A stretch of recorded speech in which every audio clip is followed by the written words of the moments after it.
साथ हम फिर जोश से आपस में जुड़ चुके हैं। जय श्री सीताराम, हर हर महादेव। आज सावन का पहला सोमवार है, बहुत शुभ दिन है। शुभ दिन में, शुभ घड़ी में, शुभ चैप्टर हम आज की क्लास में शुरू करने वाले हैं, ज्योमेट्री ज्यामिति।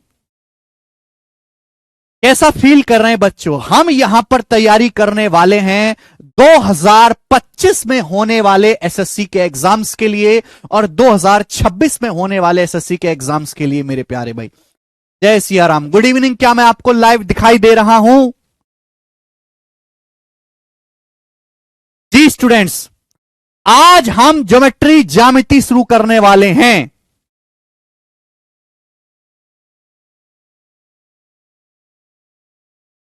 एक बच्चा पूछ रहा है सिलेबस कब तक कंप्लीट हो जाएगा? सिलेबस कंप्लीट होने में आज के सिनारियो के हिसाब से अगर आपको प्री प्लस मेंस पढ़ना है, प्री प्लस मेंस, तो आपको 9 से 10 महीने लगेगा। अगर आज के हम टाइम के हिसाब से बात करें, अगर आपको कंप्लीट मैथ पढ़ना है, कंप्लीट, जिसमें आपका कोई भी टाइप छूटे ना, सब कुछ आपको क्लास में प्रैक्टिस कराया जाए, तो आपको 9 से 10 महीने का टाइम लगेगा कंप्लीट पढ़ने में। बहुत सारे टीचर्स ऐसे हैं जो प्री प्लस मींस के नाम पे बहुत हल्का हल्का पढ़ाते हैं और 6-7 महीने में सिलेबस खत्म करवा देते हैं। फिर वो कहते हैं देख अब मेरे खत्म हो गया, अब मैंने प्रैक्टिस बैच निकाला है, तू प्रैक्टिस बैच में आ। फिर वो 3 महीना प्रैक्टिस बैच कराते हैं। फिर वो क्या, प्रैक्टिस तो कर ली, अब मेंस में अच्छे अच्छे सवाल पूछे जाएंगे, चल मेंस का बैच ले, तू मेंस में आ। फिर वो 3 महीना मेंस का बैच पढ़ाते हैं और इस हिसाब से वो 14-15 महीने हो जाता है और बालक एकदम विनाश हो जाता है बालक का, वो कुछ नहीं सीखता। मैं आपको इतना लंबा प्रोसेस ना करवा के मैं आपको एक ही तोड़ बता रहा हूं कि कान आप कैसे भी पकड़ो। अगर आपका मैथ कमजोर है, कान आप कैसे भी पकड़ो, किसी भी रास्ते से जाओ, पूरा मैथ सीखने में आपको, पूरा सिलेबस कंप्लीट करने में 9 से 10 महीने लगेगा अगर आपका मैथ कमजोर है। ठीक है? अगर आपका मैथ बहुत अच्छा है तो आपको लाइव क्लास की जरूरत ही नहीं है, आप रिकॉर्डेड क्लास लेके पढ़ो। बहुत सारे बच्चे बीटेक है, अच्छे कॉलेज से पढ़ रखे हैं, एनआईटी से पास है, आईआईटी से पास है, हाई फाई बच्चा है, वो रिकॉर्डेड क्लास से मेरे दोस्तों एक दिन में 4-4 वीडियो देखेगा 1.5x 2x की स्पीड में, वो 3-4 महीने में सिलेबस खत्म कर सकता है। लेकिन ऐसे बच्चों की संख्या बहुत कम है, बहुत थोड़े। ज्यादातर बच्चे आर्ट साइड वाले, बीएससी वाले, बीकॉम वाले, कॉमर्स वाले, ये वाले बच्चे हैं। अब उन्होंने कभी जिंदगी में ज्योमेट्री नहीं पढ़ा, उन्होंने मेंसुरेशन नहीं पढ़ा, उनकी कैलकुलेशन कमजोर है, उन्होंने प्रोबेबिलिटी, परमुटेशन, कॉम्बिनेशन कुछ नहीं पढ़ा, उनको टेबल्स याद नहीं है, वो दशमलव की गुणा नहीं जानते। तो आप ऐसे बच्चे को झूठा दिलासा दो, हाँ बेटा तू मेंस क्लियर करने लायक 4 महीने में तैयार हो जाएगा, तो ऐसा झूठा दिलासा ना दिया जाए किसी को भी। वास्तविकता यही है कि अगर आप बिलो एवरेज पढ़ने में हैं तो आपको 9 से 10 महीने का समय लगेगा पूरा गणित तैयार करने में। अंग्रेजी तैयार करने में आप बिलो एवरेज अंग्रेजी में 7 से 8 महीने का समय लगेगा। और जीएस है, जीएस तो आप कितना भी समय पढ़ते रहें, ठीक है ना? तो ये आप मान के चले कि अभी से आप इतना समय लगाओगे। ठीक है बच्चों? कुछ बच्चे मेंसुरेशन के बारे में पूछ रहे हैं, तो उसका प्रिज्म की मैं एक सेपरेट क्लास लगाऊंगा, मेंसुरेशन की मैं 2 सेपरेट क्लास लगाऊंगा, वो परेशान ना हो। ठीक है भाई? अब मेरे प्यारे बच्चों, हमने आज से शुरू किया है एडवांस मैथ। एडवांस मैथ में ये सब चैप्टर्स हैं जो आपके सामने लिखे हुए हैं। ये उन चैप्टर्स के नाम हैं जो एडवांस मैथ में आपके सामने लिखे हुए। कितने चैप्टर हैं? पहला ज्योमेट्री, दूसरा मेंसुरेशन, तीसरा त्रिकोणमिति, चौथा हाइट एंड डिस्टेंस, फिर ये एलजेब्रा, क्वाड्रेटिक इक्वेशन और निर्देशांक ज्यामिति। अगर मैं मान के चलूं मेरे प्यारे भाई, तो मेंसुरेशन 2 टाइप की होती है, 2D और 3D। मेंसुरेशन 2 प्रकार की है, 2D और 3D, लेकिन मैं इसको एक ही यूनिट मान के चलता हूं। कौन सा कलर चलेगा इस पे? व्हाइट। 2 टाइप की होती है मेंसुरेशन, 2D और 3D, लेकिन चलो इसको हम एक ही मान लेते हैं, ठीक है ना? ट्रिग्नोमेट्री, हाइट एंड डिस्टेंस मेरे प्यारे भाई, ये एक ही हम चैप्टर मान लेते हैं, ट्रिग्नोमेट्री, हाइट एंड डिस्टेंस को कि एक ही, और एलजेब्रा, द्विघात समीकरण एक ही हम मान लेते हैं, ठीक है ना? निर्देशांक ज्यामिति। यानी कि एडवांस मैथ में केवल आपके 5 चैप्टर हैं, 1 2 3 4 5 चैप्टर्स हैं। हम आपकी जानकारी के लिए बता दें, बहुत सारे बच्चों को यह सुन के दिल में धक्का भी लगेगा, कुछ बच्चे नाराज भी होंगे जिनको एडवांस मैथ पसंद नहीं है या जो एडवांस मैथ नहीं पढ़ते हैं। इन 5 चैप्टर्स का वेटेज पेपर में 50%, लगभग 50% है, अराउंड 50% से ज्यादा ही रहता है, लगभग 50%। यानी कि आप कोई भी सरकारी परीक्षा उठाइए अच्छे लेवल की जो होती है, हर अच्छे लेवल के पेपर में एडवांस मैथ पूछा जाता है और एसएससी के सभी एग्जाम में एमटीएस को छोड़कर एडवांस मैथ पूछा जाता है। 50% क्वेश्चन एडवांस मैथ के यानी कि इन 5 चैप्टर्स के होते हैं। अगर आप प्री का पेपर दोगे तो प्री में 25 क्वेश्चन आएंगे और 25 में से 12 से 13 क्वेश्चन डायरेक्ट एडवांस मैथ के होंगे। सीपीओ का पेपर दोगे तो सीपीओ में 50 क्वेश्चन आएंगे और सीपीओ में 28 से 29 क्वेश्चन, 28 से 30 क्वेश्चन तक एडवांस मैथ के होंगे, एडवांस मैथ के। आप सीडीएस का पेपर उठाओगे तो 100 क्वेश्चन सीडीएस डिफेंस के पेपर में 100 क्वेश्चन आते हैं और 100 में से 70-80 क्वेश्चन एडवांस मैथ के होंगे। ठीक है, आप मेंस का पेपर दीजिएगा, मेंस का एग्जाम, चाहे आप सीजीएल का मेंस दें, आजकल प्री क्वालिफाइंग है, नौकरी मेंस के दम पे लगती है। मेंस में 30 क्वेश्चन आते बेटा और 30 में से 16-17 क्वेश्चन एडवांस मैथ के रहने वाले हैं। यानी कि इन 5 चैप्टर की हैसियत बहुत बड़ी है, बहुत बड़ा वेटेज इनका है, बहुत बड़ा। अब मैं आपको यहां दिखाता हूं मेरे दोस्त, ये देखिए, ये अर्थमेटिक मैथ के चैप्टर्स हैं, ये दिख रहे हैं, ये अर्थमेटिक मैथ के चैप्टर है मेरे प्यारे भाई, अंक गणित के चैप्टर्स। देखिए कितने ज्यादा हैं, 1 2 3 4 5 6 7 8 9 10 11 12 13 14 15 16 17 प्रोबेबिलिटी परमुटेशन कॉम्बिनेशन भी अगर मैं इसमें ऐड कर दूं, प्रोबेबिलिटी परमुटेशन कॉम्बिनेशन भी है ना, और इनके भी सब पार्ट ऐड कर दूं, जैसे प्रॉफिट लॉस में हम डिस्काउंट ऐड कर दे, डिस्काउंट है ना, यहां पर रेस ऐड कर दें, इंस्टॉलमेंट ऐड कर दें, तो ये कुल मिला के 25 चैप्टर्स हो जाते हैं, 25 चैप्टर्स, 25 चैप्टर ये हो जाते हैं, 25 चैप्टर अर्थमेटिक मैथ में। और इन 25 चैप्टर से मेरे दोस्तों 50% वेटेज है इनका, और एग्जाम में इनका जो वेटेज रहेगा वो लगभग 50% ही रहेगा। यानी कि आप ये समझो कि यहां पर इन 25 टोटल प्री के पेपर में, अभी हम प्री की बात से अगर मैं आपको बताऊं तो प्री का एग्जाम, आप कोई भी प्री का एग्जाम दीजिए, आज के एग्जाम में 25 क्वेश्चन आते हैं, भारत के किसी भी एग्जाम में, ये भी स्टैंडर्ड उन्होंने बना रखा है।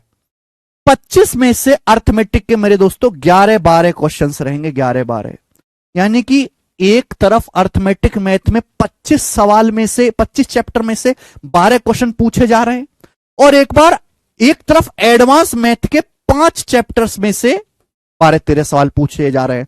तो आप बताओ कौन सी, किसकी औकात ज्यादा बड़ी है, किसकी हैसियत ज्यादा बड़ी है, आप हमें यह बताइए। एडवांस मैथ की, अंक गणित की, सॉरी एडवांस मैथ की। एडवांस मैथ के हर चैप्टर से जनरली 3-3, 2-2, 3-3 सवाल आते हैं, 3-3 सवाल आते हैं मेरे प्यारे भाई। यही जीरो टू हीरो बैच है, टॉपर्स ने रिकमेंड किया है, ठीक है। एडवांस मैथ के हर चैप्टर से जनरली 3-3 सवाल आते हैं, और अर्थमेटिक मैथ के हर चैप्टर से एक-एक सवाल आता है।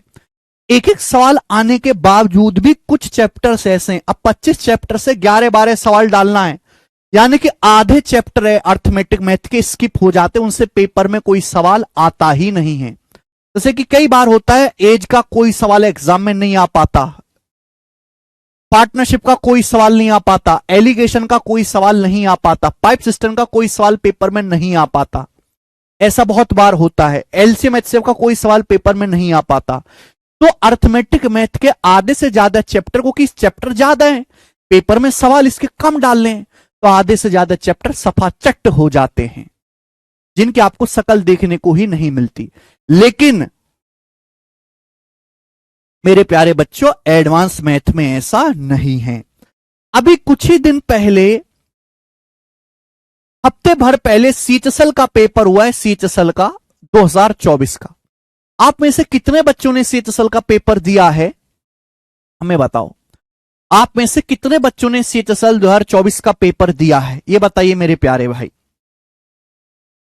अगर आपने सीएचएसएल का पेपर दिया हो या हमने अपने टेलीग्राम चैनल पे फ्री आंसर की इसकी डलवाई हैं, ठीक है भाई, वहां से आप इसकी आंसर की डाल के देखिएगा, तो सीएचएसएल 2024 में 8 सवाल आए, हर शिफ्ट में 8 सवाल, केवल किससे? ज्योमेट्री और मेंसुरेशन से 8 सवाल, 2 चैप्टर से 8 सवाल। अर्थमेटिक मैथ के 10 चैप्टर से 8 सवाल नहीं आएगा, यहां पे 2 चैप्टर से 8 सवाल आया है, मात्र इन 2 चैप्टर से 8-8 सवाल। सर्कल से 3-3 सवाल आया है, 3-3 क्वेश्चन।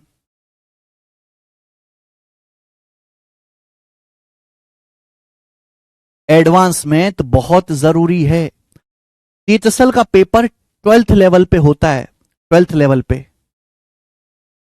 ठीक है ना। मेंसुरेशन 3D की प्रिज्म जो आपका रह गया, प्रिज्म और हेमीस्फीयर, उसकी मैं 2 सेपरेट क्लास लगाऊंगा अलग से, उसका आप निश्चिंत रहें, 2 सेपरेट क्लास में उसकी लगाऊंगा, मॉर्निंग में सेपरेट रहें, 2 क्लास में हो जाएगा खत्म। अभी आप यहां पर ध्यान दें। अब बताओ, आप ये बताओ कि कोई बच्चा जो ज्योमेट्री मेंसुरेशन को पसंद नहीं करता, जो इससे दूर भागता है, क्या उसका कभी भी सिलेक्शन हो पाएगा? आप ये बताओ, एक बच्चा, भाई मुझे पता है लोगों को पसंद नहीं होता, लोगों को अर्थमेटिक मैथ ज्यादा पसंद होता है। क्यों पसंद होता है अर्थमेटिक मैथ? क्योंकि देखा दिखाया है, बचपन से नंबर्स तो देखता है। अब सर्कल, त्रिभुज, वर्ग, क्षेत्रफल, ये सब बहुत कम पढ़ा है, जीवन में कभी देखा नहीं, पसंद नहीं है। आपकी पसंद ये निर्धारित नहीं करती, आपकी पसंद के हिसाब से पेपर नहीं आने वाला, आपकी पसंद का आपका फूफा एग्जामिनर नहीं बैठा है वहां पेपर में। आपको पसंद हो या ना हो, यह बात आप अपने दिमाग में बैठा लीजिए, बिल्कुल फिट कर लीजिए कि अगर आपको एग्जाम निकालना है एसएससी का, तो कुछ पढ़ो या ना पढ़ो, सबसे पहले इन चैप्टर का आपको बंटाधार करना पड़ेगा, वरना ये आपको डुबा देगा। ये आपको डुबा देंगे 2 चैप्टर, ज्योमेट्री मेंसुरेशन के 8 सवाल, ये आपको डुबा देगा। होने वाला है नहीं सिलेक्शन का तय भी। एक जमाना ऐसा था जब मुखर्जी नगर में केवल ज्योमेट्री मेंसुरेशन, 2 चैप्टर सीखने के लिए अलग से बैच चलता था, 3000 रुपए की फीस होती थी। आज ऑनलाइन है, बहुत सस्ता है, आप लोगों ने वो जमाना देखा नहीं ना। 999 की फीस में आज हम आपको पूरा मैथ पढ़ा रहे हैं, 2 महीने के रिचार्ज की फीस में। 10 किलो टमाटर नहीं आएगा आज के जमाने में, आप बारिश का मौसम हो रहा है, आप 10 किलो टमाटर नहीं खरीद सकते, जितने में आपको 2 साल मैथ पढ़ाएंगे, आपके पास क्लास रहेंगी। केवल ये 2 चैप्टर सीखने के लिए बच्चे 3000 रुपए देते थे सेपरेट, जो 8 साइड वाले, कॉमर्स साइड वाले बच्चे थे। लेकिन आज हमने चीजों को बहुत आसान, बहुत सस्ता कर दिया है कि हर बच्चा मैथ पढ़ सकता है कम से कम प्राइस में और बेहतर तरीके से। तो इसलिए हम सबसे पहले जो अटैक करेंगे इन 2 चैप्टर पे करेंगे, ज्योमेट्री और मेंसुरेशन पे। आपको पसंद हो या ना हो, आपको चिड़चिड़ाहट हो, आप गुस्सा करें, मुझे इस बात से कोई मतलब नहीं है। आपके पास इंफॉर्मेशन या डाटा नहीं, मेरे पास है कि नौकरी लेने के लिए किस चीज की जरूरत है, वही मैं आपको सबसे पहले दूंगा। तो हम यहां पे जो शुरुआत करेंगे ज्योमेट्री में, ये कोई छोटा मोटा चैप्टर नहीं है कि आप इसको हल्का कोई चैप्टर समझो। दिस इज नॉट ए छोटा मोटा चैप्टर। अगर चैप्टर से सवाल ज्यादा आ रहे हैं तो चैप्टर की लेंथ भी बहुत ज्यादा होगी। ध्यान सुनिएगा, मेरे जमाने में तो 9वीं क्लास में जो ज्योमेट्री आती थी, आज वो 10वीं क्लास में पहुंच गई है। भाई आज बच्चे पढ़ना नहीं चाहते, बच्चे आजकल सोशल मीडिया के अपंग पैदा हो रहे हैं, दिमाग से अपंग बालक, विकलांग बालक पैदा हो रहे हैं, दिमाग से, मस्तिष्क से। तो भैया सरकार ने भी कि इनके बस की तो है नहीं पढ़ना, तो चलो 10वीं में डाल दी। तो 9वीं क्लास में, जो आजकल 10वीं में है, 9वीं क्लास में जो ज्योमेट्री पढ़ी थी हमने मेरे दोस्तों, वो दोबारा से आपको पढ़नी है पूरी पूरी। और मेरे जमाने में तो ज्योमेट्री की एक सेपरेट किताब होती थी, आज मुझे नहीं पता क्या है, पूरी एक सेपरेट किताब होती थी। और जब हम ट्यूशन पढ़ने जाते थे, ट्यूशन, तो टीचर साहब बहुत ही कम पढ़ना होता था, उसमें केवल थ्योरम, सवाल नहीं करने होते, थ्योरम पढ़नी होती थी, सवाल तो बहुत कम थे। 6 महीने तक टीचर ट्यूशन में पढ़ाता था, 6 मंथ तक, 6 महीने तक। अगर आपने ट्यूशन में पढ़ा होगा, स्कूलों में तो बुरा हाल है। खैर, तो बेटे यानी कि आपको 9वीं क्लास की पूरी ज्योमेट्री का यहां पे दोबारा रिवीजन करना है। अब ऐसा तो है नहीं कि आप 9वीं क्लास में जो आपने बहुत बेसिक से साल भर में पढ़ा उसे आप यहां पे 15 दिन में सीख लोगे, ऐसे वहम कतई ना पालें। ये एक लेंदी चैप्टर है। इस चैप्टर में टोटल मैं आपको 15 सीट कराऊंगा। सबसे ज्यादा इसी चैप्टर में सीट्स है, 15 सीट्स। 15 सीट मेरे प्यारे भाई, 15 सीट इस चैप्टर में होंगी और इन 15 सीट में मिलाकर 700 से ज्यादा सवाल मैं आपको करवाऊंगा। 700 प्लस, 750 से ज्यादा है, 750 से ज्यादा क्वेश्चंस मैं आपको यहां पर हल करवाऊंगा। 750 प्लस क्वेश्चन इन 15 सीट में मिलाकर लगभग 750 सवाल मैं आपको हल करवाऊंगा मेरे प्यारे भाई। मैं आपको जिस बैच के बारे में बता रहा हूं ना कि मुखर्जी नगर में आज से कुछ साल पहले, 6-7 साल पहले 3000 रुपए में ज्योमेट्री मेंसुरेशन के 500 सवाल पढ़ाए जाते थे। उन 500 सवालों को पढ़ने के लिए बच्चा किराया लगा के आता था। मैं आपको बहुत मेहनत के साथ प्रीवियस ईयर के हर एग्जाम के 750 क्वेश्चंस करवाऊंगा। ये प्री प्लस मेंस होगा। ऐसा नहीं कि आपको मेंस में कुछ अलग से पढ़ना पड़ेगा। पता नहीं बच्चे इस चीज पे क्यों नहीं जोर देते कि प्री के लिए पढ़ना आसान है। प्री के लिए पढ़ना आसान है, असली मेहनत तो मेंस में जाके होती है बेटा। उसका कोई फायदा नहीं कि आप जल्दी जल्दी प्री का पढ़ लो फिर मेंस का पढ़ो और आपका मेंस ही ना निकले। 15 सीट होंगी, 750 से ज्यादा क्वेश्चंस मैं कराऊंगा और लगभग जो है इसकी 50 क्लास होंगी, 50 क्लास। 50 क्लासेस मेरे दोस्तों इसकी होंगी, 50 क्लासेस इस चैप्टर की, मान के चलिए। इससे कम में नहीं पढ़ सकते आप ये, क्योंकि इस चैप्टर में आपको त्रिभुज भी पढ़ना है, त्रिभुज पूरा पढ़ना है। अब 10 तरह का त्रिभुज है, त्रिभुज पूरा पढ़ना है आपको। क्वालिटल चतुर्भुज भी पढ़ना है और आपको सर्कल वृत्त भी पढ़ना है, और वो भी छोटा मोटा नहीं, बहुत डिटेल में पूछा जाता है। यानी कि इस चैप्टर को खत्म होने में लगभग 2.5 महीने लगेगा। तो 2.5 महीने तक कोई भी चूचा चूचा अपने मुंह से ना बोले कब खत्म होगा, नया कब आएगा, कभी नहीं आने वाला, चुपचाप पढ़ते रहें, है ना। बहुत सारे बच्चों में पेशेंस ही नहीं है इतना लंबा टिक के पढ़ने का, वो पढ़ना छोड़ देंगे, डेड हो जाएंगे। ठीक है भाई। फिर उसके बाद हमारे पास समय बचेगा, क्योंकि जो बच्चा केवल मौज लेने के लिए आया है वो मौज ज्यादा लंबे समय तक लेता नहीं है। वो 10-12 दिन ही पढ़ता है, फिर वो भूल भाल जाता है, फिर वो यहां छोड़ देगा, फिर उसको 1 महीने बाद दोबारा याद आएगी, फिर वो किसी दूसरे टीचर का बैच लेगा, फिर भूल जाएगा, फिर 10-12 दिन बाद दोबारा से लेगा। तो ये बच्चे हैं, इनका केवल एक ही पर्पज है, 2 ही काम के लिए पैदा हुए हैं ये। एक तो जो जनगणना होती है उनमें जनगणना गिरवाने के लिए, सुबह शाम नाक खाना खाने के लिए, और तीसरा हर महीने माँ बाप से पैसे लेके टीचरों को देने के लिए, बस। और इनका कोई मकसद नहीं है। ठीक है। तो 2.5 महीने का इसमें समय लगेगा पूरा चैप्टर खत्म होने में। जी, मैं आपको बता दे रहा हूं कि इस चैप्टर से पेपर में 3 से 4 सवाल आएंगे। 3 से 4 सवाल इस चैप्टर से पूछे जाएंगे। मैं केवल यहां पर थ्योरम की बात नहीं कर रहा। मैंने देखा है अक्सर कि बहुत सारे टीचर 20 दिन में भी खत्म करवा देते हैं, तो लेकिन वो सवाल एक भी नहीं करवाते। वो क्या करते हैं, हर थ्योरम समझा देंगे, बढ़िया से थ्योरम समझा दी, उसके बाद शीट दे देंगे कि मैं देख मैंने सारी थ्योरम लिखवा दी, ये ले 500 सवाल की शीट, ये खुद कर लेना। कोई भी बालक इतना डेडिकेटेड नहीं है, किसी आदमी में इतनी आग नहीं है कि वो खुद से करे।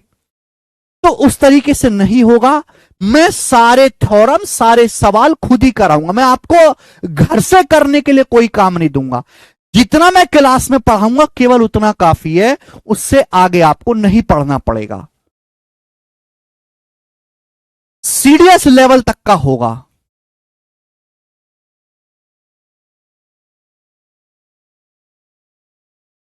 ठीक है। 3 से 4 सवाल इस चैप्टर से पूछे जाएंगे। अगर आपको 3 से 4 सवाल मजबूत करने हैं तो आपको पूरा लंबा चैप्टर डिटेल में पढ़ना पड़ेगा मेरे प्यार भाई, आपकी मजबूरी है। 3 से 4 क्वेश्चन इस चैप्टर से भली भांति पूछे जाते हैं। मैं आपको उसी स्पीड से पढ़ाऊंगा कि मुझे उन बच्चों को भी ध्यान में लेके चलना है जो आर्ट साइड से पढ़े, जो कॉमर्स साइड से पढ़े, जिनके लिए ज्योमेट्री काला अक्षर भैंस बराबर है। और उसको मैं जल्दी जल्दी चित्र बना के या मैं उसको फॉर्मूला रटवा दूं कि रट लेना, वो नहीं कर पाएगा बेटा। इसलिए बहुत धीरे पढ़ाना पड़ता है, क्योंकि ऐसे बालक भी जिनका कभी इस चैप्टर से कोई नाता नहीं रहा। धीरे पढ़ाना पड़ेगा, इसलिए समय ज्यादा लगता है, एक ही कारण है। ठीक है बच्चे, लेकिन आप ये मान के चलिए कि एक बार में सारा कुछ तैयार हो जाएगा। सर्कल बहुत ज्यादा इंपॉर्टेंट है, सर्कल पूरी ज्योमेट्री में सबसे ज्यादा जो इंपॉर्टेंट पोर्शन है वो सर्कल है, जो कि सबसे लास्ट में होगा सर्कल। इस बार शीतसल में 3-3 सवाल आए हैं, सर्कल में 3-3 सवाल। ठीक है बेटा, तो ये जो है मेरे प्यारे भाई आज की कहानी है जो मैं आपको समझाऊंगा। ठीक है बच्चों, हिंदी और इंग्लिश दोनों ही भाषाओं में मैं आपको समझाऊंगा, तो शांत होकर बैठिएगा मेरे प्यारे बच्चों। क्या आप पढ़ने के लिए तैयार है मेरे साथ? शुरू करें? नहीं, पैराबेलो पैराबोला कुछ नहीं है।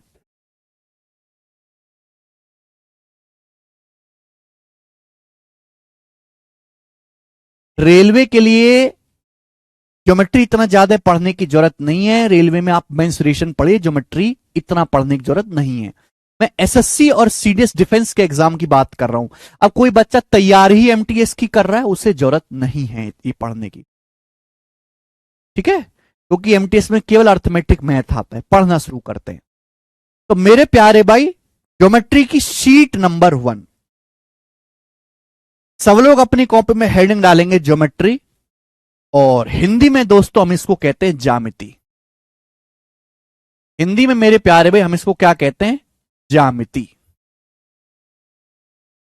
ज्यामिति। ठीक है बच्चे, आप बोलोगे जी सर। तो ज्योमेट्री की पहली जो शीट है मेरे दोस्तों, जो पहला कॉन्सेप्ट मैं आपको सिखाऊंगा वो होगा line and angle. Line and angle. ठीक है, रेखा एवं कोण। रेखा एवं कोण। ठीक है बच्चों, केशव कितने सवाल है पहली शीट में? हैं? ठीक है, लाइन एंड एंगल पहली शीट है। बहुत ज्यादा इंपॉर्टेंट नहीं है कि आप बहुत ज्यादा इससे सवाल पूछे आते हो। इस सीट में मात्र 34 क्वेश्चंस आपको मिलेंगे। मात्र 34 क्वेश्चंस आपको इस सीट में मेरी तरफ से करने को मिलेंगे, और काफी है। 34 सवाल में चैप्टर पूरा तैयार हो जाएगा। आप भारत का कोई भी पेपर दें, छोटे से छोटा बड़े से बड़ा, आपको इन 34 सवाल के अलावा कुछ नहीं करना पड़ेगा। सीपीओ का मैंने बता दिया बेटा पहले ही। ये देखो, सीपीओ में 50 में से 28 से 30 सवाल आएंगे। ज्योमेट्री के सीपीओ के पेपर में 5 से 6 क्वेश्चन आते हैं। ज्योमेट्री में 50 है, 50 में से 5 से 6 सवाल आएंगे। ठीक है बच्चे, लाइन्स एंड एंगल, रेखा एवं कोण। चलिए, अब मेरा ध्यान भटका दे तो मैं कुछ कहने वाला था। लाइन्स एंड एंगल, रेखा एवं कोण मेरे प्यारे भाई। तो हम यहां पे सबसे पहले डेफिनेशन, परिभाषाओं से शुरुआत करेंगे। बहुत ज्यादा इससे नहीं पूछा जाता है इस पहली शीट से। बैंकिंग के लिए इंपॉर्टेंट भैया, बैंकिंग में एडवांस मैथ आता ही नहीं है, तो बैंकिंग के लिए क्यों इंपॉर्टेंट होगा? आप खुद सोचो। आप जिस भी एग्जाम की तैयारी हो, क्या आप उसके बारे में रिसर्च नहीं करते खुद से? आप खुद से कब काम करना शुरू करोगे? कब तक आप दूसरों पर डिपेंड रहोगे? मेरे को सीएचएसएल की तैयारी करने, एक बच्चा है सर मुझे सीएचएसएल निकालना है। अब मैं उससे पूछूं भाई सीएचएसएल निकालना है, तू बता सीएचएसएल निकाल के क्या बनेगा, उसे पता ही नहीं। फिर मैं पूछूं तेरे पास मोटिवेशन कहां से आया फिर सीएचएसएल निकालने का? मैं कहूं सीएचएसएल निकाल के तो डकैत बनते हैं, उनका कोड़ा पड़ते हैं। आप जिस भी एग्जाम की तैयारी करो, मुझसे मत पूछो, टॉपर से मत पूछो। आपके पास इंटरनेट है, सस्ता इंटरनेट है, गूगल पे खुद जाके सर्च करो कि इसके कितने सवाल आते हैं, क्या इसका लेवल है, कितनी इसमें वैकेंसी आती है, कब इसका पेपर होता है, कौन इसका पेपर करवाता है। पिछले 2-3 साल के पेपर डाउनलोड करके देखो, और उसके पेपर के सवाल देखो कि हाँ इसमें ऐसे ऐसे सवाल पूछे जाते हैं। ये आपका खुद का रिसर्च वर्क होना चाहिए। कब तक दूसरे के कंधे पे बैठे रहोगे? है? कोई आपको आपके साथ थोड़ा ना चलने वाला है कोई। हर चीज के लिए दूसरे पे डिपेंड होना बंद कर दो। खुद से भी कुछ करा करो रिसर्च वर्क।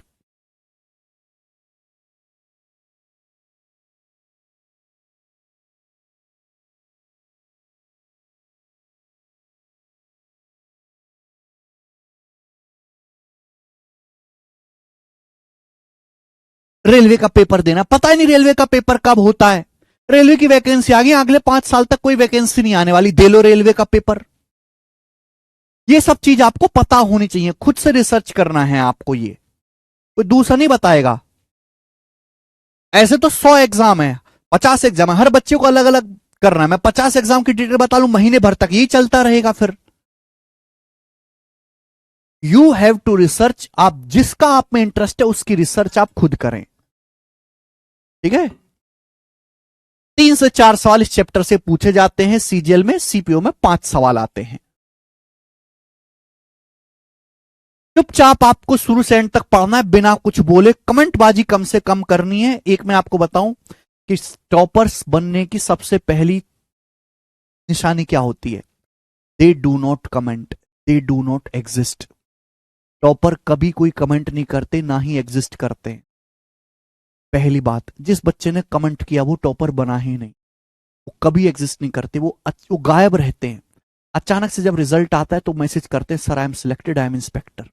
जो बच्चा बार बार कमेंट, छोटी छोटी बातों पे खुद को इन्वॉल्व रखेगा, पढ़ने की बजाय आधा ध्यान उसका कमेंटबाजी करने में, ऐसे लोगों का कोई सिलेक्शन नहीं होता। तैयारी करने वाले मात्र 1% बच्चों का ही सिलेक्शन होना है, यही कड़वी सच्चाई है। 99% का सिलेक्शन नहीं होना है। अब इसमें सरकार दोषी नहीं है कि आप ये कहने लगे हैं सीट बढ़ानी चाहिए, नहीं, 99% लायक ही नहीं है सिलेक्शन लेने के, क्योंकि वो कभी उतने डेडिकेटेड ही नहीं थे। मात्र 1% ही लायक बच्चे होते हैं और उन्हीं का सिलेक्शन होता है, ठीक है। चलिए, जैसे ये बिल्कुल जीरो लेवल है, जीरो लेवल मेरे प्यार भी, जीरो लेवल, ध्यान सुनेगा, जीरो लेवल, जीरो लेवल से 80% लेवल तक की तैयारी करने में आपको सपोज 4 महीने लगता है, 4 मंथ, ध्यान से सुनिएगा। जीरो लेवल से 80% तक तैयारी करने में आपको 4 महीने लगता है, 4 मंथ। तो उतना ही समय, 4 महीने का ही समय 80% से 100% की तैयारी करने में लगेगा। ये खेल है, बच्चा इस खेल को समझता ही नहीं। और आज के टाइम पे अगर आपको पेपर क्लियर करना है तो कट ऑफ जाते बहुत ज्यादा है। कट ऑफ मिनिमम 80% नंबर आपको लाना होगा। 80% आप लोगों के बोर्ड में बड़ी मुश्किल से आए, बताओ 80% इस पेपर में कैसे आएंगे? और साल में एक ही बार मौका मिलेगा। 0% से 80% तक तैयारी करने में 4 महीने लगता है, लेकिन उसके बाद बच्चों का स्कोर ही पढ़ना बंद हो जाता है।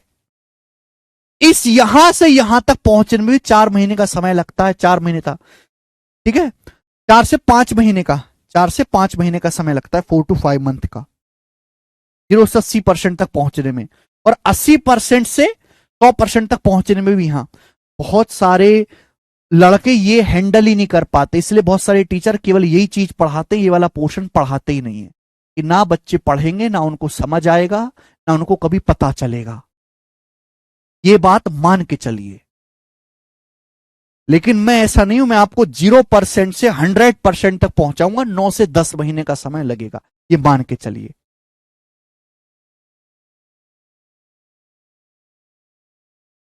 जी अखिलेश तिवारी सर, अब सीपीओ का एग्जाम कब होगा? देखिए, जो भी एग्जाम इस साल जिस डेट में हुए हैं उसके 10 से 12 महीने के बाद अगले साल आपका पेपर होगा। जैसे इस बार सीपीओ का जो पेपर हुआ है वो हुआ है आपका जून में, 27-28 जून में। तो अगली साल जो सीपीओ का पेपर होगा वो अप्रैल मई जून के महीने में, इन 3 महीनों में कभी भी होगा, ये मान के चलिए, ठीक है ना।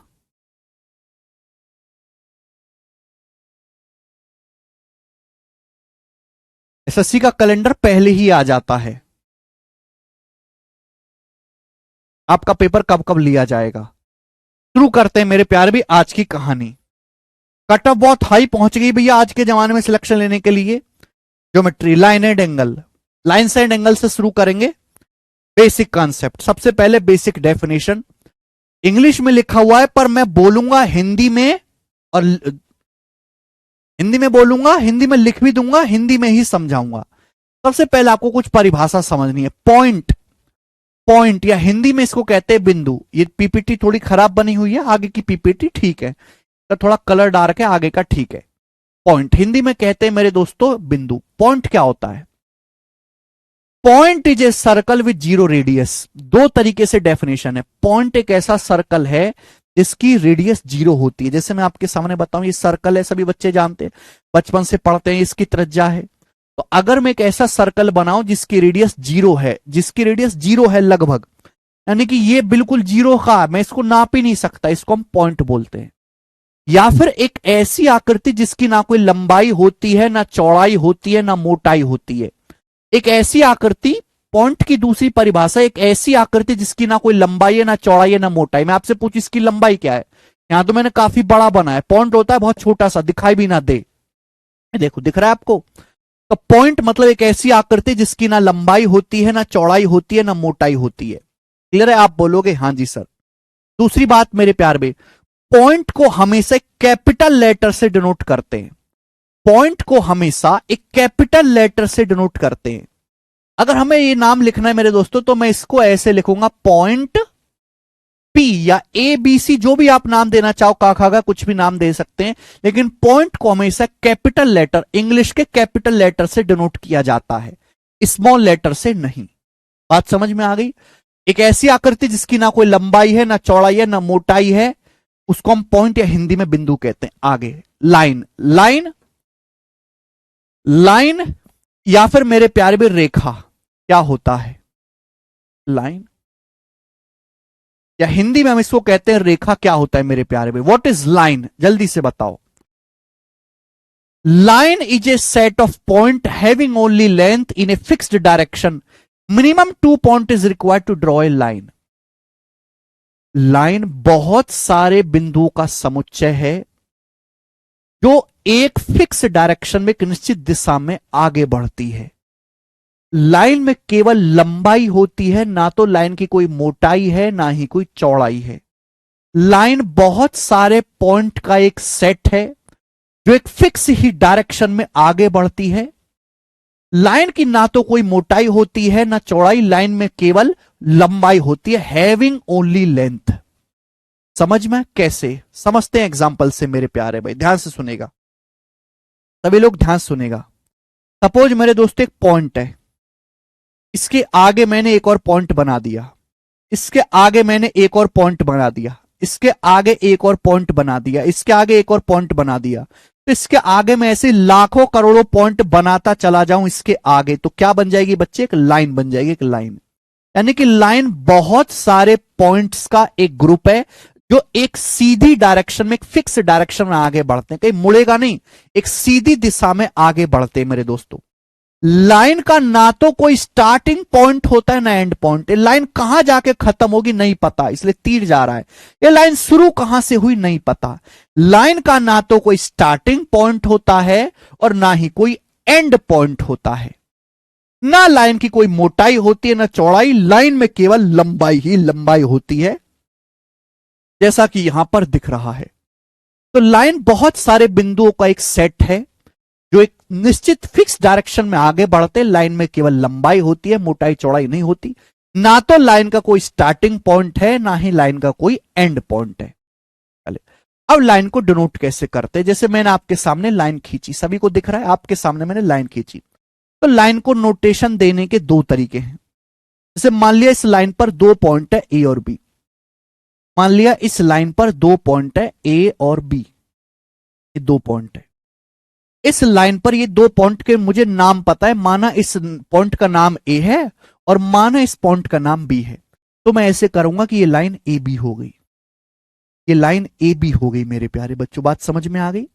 अगर लाइन पर स्थित किसी 2 बिंदुओं के मुझे नाम पता है, तो मैं इस लाइन को ऐसे कहूंगा, जैसे इंसानों के नाम होते हैं वैसे फिगर्स के भी नाम होते हैं। इस लाइन को नाम कैसे देंगे? Line A B. A B क्या है? इस लाइन पर स्थित 2 बिंदु के निर्देशांक है, दूसरा 2 बिंदु के नाम है मेरे प्यारे भाई। दूसरा तरीका ये होता है लाइन को नोटेशन करने का मेरे प्यारे भाई।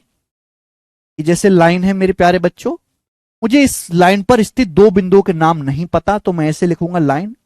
आप इसको कोई भी स्मॉल लेटर से नाम दे दीजिए, कोई भी स्मॉल लेटर, कोई भी अंग्रेजी का स्मॉल लेटर नाम दे दीजिए, L M N whatever it is. जैसे मैंने इसको नाम दे दिया line L, line small L.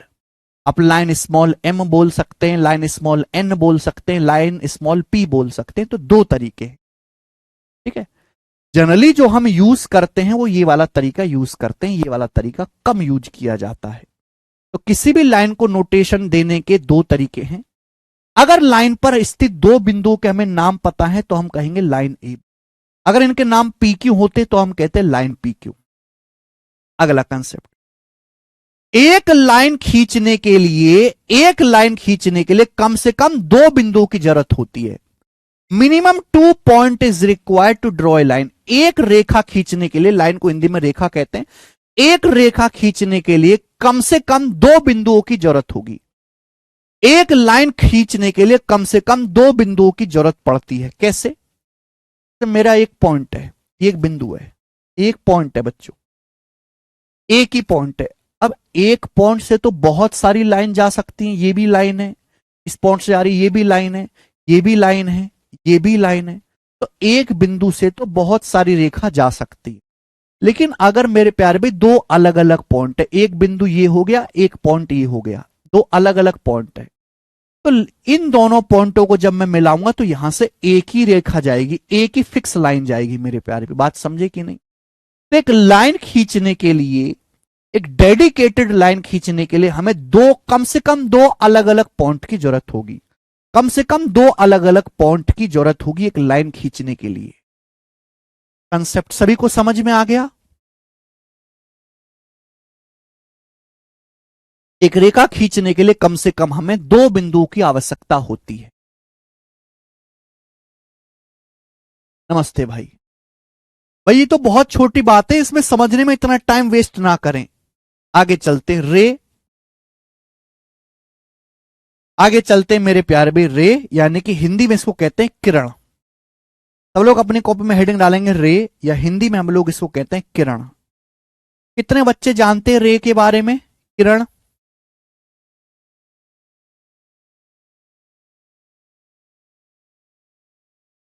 रे यानी कि किरण। रे और लाइन में बहुत हल्का सा फर्क है। मैंने आपको क्या बताया? मैंने आपको बोला कि लाइन का ना तो कोई स्टार्टिंग पॉइंट होता है ना ही कोई एंड पॉइंट होता है। लाइन मेरे प्यारे भाई इधर और उधर, लाइन कहां पे खत्म होगी नहीं पता, तीर उधर चल रहा है। लाइन मेरे प्यारे भाई कहां से शुरू होगी नहीं पता। लेकिन प्यारे बच्चों किरण में ऐसा नहीं है। लाइन और रे में बस एक ही फर्क है, रे has a fix starting point but has not a fix and point. रे एक ऐसी लाइन है जिसका एक फिक्स स्टार्टिंग पॉइंट होता है। हमें यह तो पता है कि ये कहां से शुरू हुआ, लेकिन हमें यह नहीं पता ये कहां पे जाके खत्म होगा। बस यही फर्क है। इसको हम बोलते हैं रे। रे किरण, जैसे सूरज की किरण होती है, सूरज की किरण सूरज से निकलती है, पृथ्वी तक पहुंचती है, तो मैं स्टार्टिंग पॉइंट तो पता है कि किरण सूरज से निकली, लेकिन वो किरण कहां पे जाके रुकेगी ये हमें नहीं पता। ठीक है बच्चों? तो रे has a fix starting point. रे या फिर किरण का एक फिक्स स्टार्टिंग पॉइंट होता है, एक निश्चित शुरुआती बिंदु होता है कि भाई यहां से शुरुआत होगी, लेकिन खत्म कहां पे होगी, इसका एंड पॉइंट कहां है वो हमें नहीं पता होता। समझ में आया? आप बोलोगे हां जी सर समझ में आया। अब रे को हम नोटेशन कैसे देते हैं, रे का हम नामकरण कैसे करते हैं?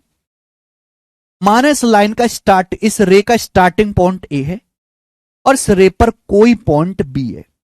इस रे पर माना कोई दूसरा बिंदु बी है, स्टार्टिंग पॉइंट ए है। स्टार्टिंग पॉइंट पता होना चाहिए।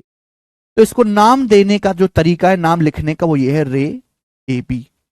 रे ए बी। लेकिन मेरे प्यारे भी ध्यान रखिएगा, हम ए से बी की तरफ बढ़ रहे हैं ना, ए स्टार्टिंग पॉइंट है, एंड पॉइंट हमें नहीं पता एंड पॉइंट कहां है, तो ए से बी की तरफ ऐसे तीर चलाना होता है, ऐसे तीर चलाना, ये तीर चलाना पड़ेगा। इसको हम बोलते हैं रे।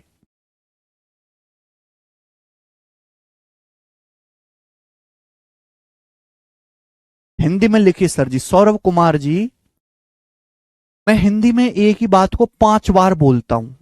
आपको अंग्रेजी नहीं पसंद है, आप खुद से लिख लीजिए, मैं 5 बार बोलता हूं। आप हिंदी नहीं लिख पाते हैं तो फिर ये तो बड़ी अंग्रेजी भी कमजोर, हिंदी भी कमजोर, फिर तो आपका कुछ नहीं। मैंने बात 5 बार बोली कि रे यानी कि किरण एक ऐसी सेगमेंट जिसका स्टार्टिंग पॉइंट, जिसका शुरुआती बिंदु निश्चित होता है, लेकिन एंड पॉइंट, आखिरी बिंदु फिक्स नहीं होता। ठीक है मेरे प्यारे बच्चों, इसको हम रे किरण कहते हैं। आप बोलोगे हां जी सर बिल्कुल सही, कोई भी दिक्कत नहीं है। आगे चल नेक्स्ट कॉन्सेप्ट सभी को समझ में आए मेरे प्यारे बच्चों? किसी को कोई परेशानी? आगे चलेंगे सब लोग। अगला कॉन्सेप्ट सब लोग हेडिंग डालेंगे लाइन सेगमेंट। सब लोग अपने कॉपी में हेडिंग डालेंगे line segment. Line segment Hindi में हम इसको कहते हैं रेखाखंड। हिंदी में हम इसको कहते हैं रेखाखंड। रेखा तो आप जानते हैं लाइन, और खंड मतलब टुकड़ा। खंड मतलब क्या होता है बेटा? टुकड़ा। यानी कि लाइन सेगमेंट मतलब रेखा लाइन का एक टुकड़ा। अभी अभी मैंने आपको समझा दिया मेरे प्यार में, एक लाइन है, दिस इज ए लाइन, ये एक रेखा है। जस्ट अभी मैंने आपको समझाया कि एक लाइन है, इसका ना तो कोई स्टार्टिंग पॉइंट है ना ही कोई एंड पॉइंट है, दोनों तरफ बढ़ती जाएगी। पूरी दुनिया का पेपर खत्म हो जाएगा लेकिन ये खत्म नहीं होगा। ठीक है बच्चों, ये लाइन है। अब इस लाइन पर मैं कोई भी लेंथ ले लेता हूं। सपोज मुझे इस लाइन का ये टुकड़ा लेना है, ये टुकड़ा, मुझे केवल यही टुकड़ा लेना है, ये टुकड़ा। माना कि ये पॉइंट पी है, ये पॉइंट क्यू है। ये पी क्यू क्या है? पी क्यू इस लाइन का एक टुकड़ा है, खंड है। पी क्यू इस लाइन का एक सेगमेंट है, इस लाइन का एक टुकड़ा है, एक खंड है। जैसे होता है ना, हमारे पास बहुत लंबा फीता होता है नापने के लिए, उसमें से हमने 1 फुट काट लिया तो 1 फुट क्या हो जाएगा? उस फीते का एक टुकड़ा हो जाएगा। तो इसी तरीके से एक लाइन है और हमने उसमें से एक टुकड़ा काट लिया, इसी को हम कहते हैं, यानी कि मुझे बाकी इस लेंथ से कोई मतलब नहीं है। इसी को मेरे दोस्तों, यानी कि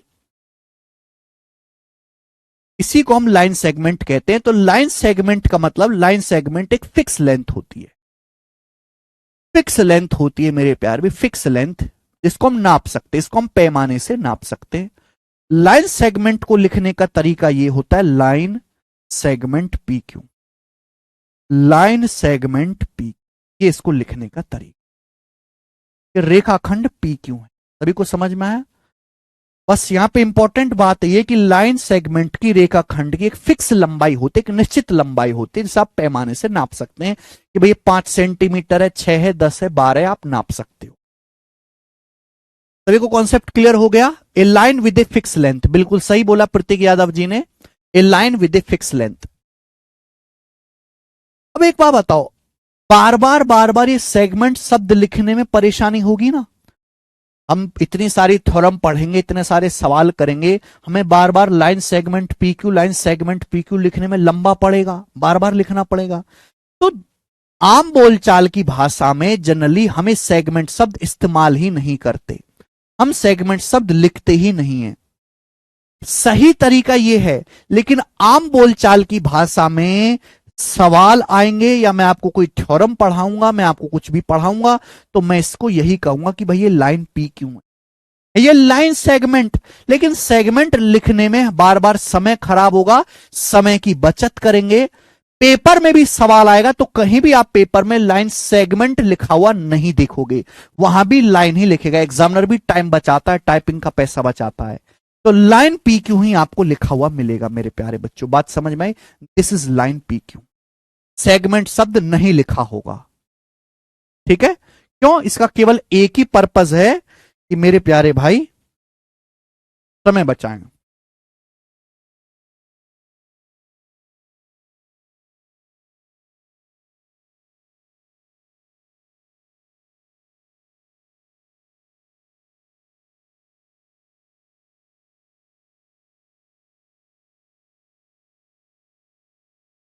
अनुराग साहू सर बेसिक से पढ़ा। अनुराग साहू और कौन सा बेसिक से पढ़ाएं भाई? और क्या बेसिक चाहिए तुमको भाई? इससे बेसिक क्या होगा? इससे नीचे बेसिक नहीं है। अगर आप 9वीं क्लास का ट्यूशन भी पढ़ोगे ना, तो भी ट्यूशन में भी मास्टर इससे ऊपर ही पढ़ाएगा। आप ट्यूशन जाके पढ़िए एक बार, हद होती है यार। हमने आपको बिंदु बताया, हमने आपको रेखा पढ़ाया, हमने आपको किरण पढ़ाया, हमने आपको रेखाखंड पढ़ाया।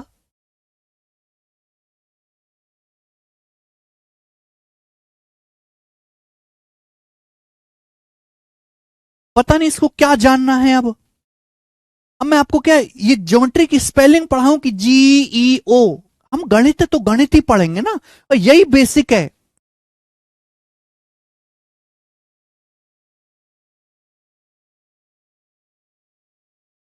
ये बेसिक है। कभी ट्यूशन गए हो आप? वो भी नहीं बताता बच्चे ये सब चीजें। कहां आपको परेशानी हुई? इसमें डाउट कहां आ गया? आप बताओ कि सर ये डाउट है। इसमें भी डाउट आ जाएगा तो कैसे काम चलेगा?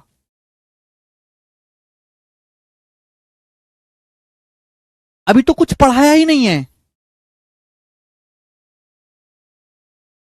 वाकई में ये जो कोरोना वाले बालक है इतने कमजोर हैं कि इनके लिए मैं ये लिखता हूं ना, लाइन सेगमेंट, ये लिखना भी इनके लिए बेसिक से ऊपर है।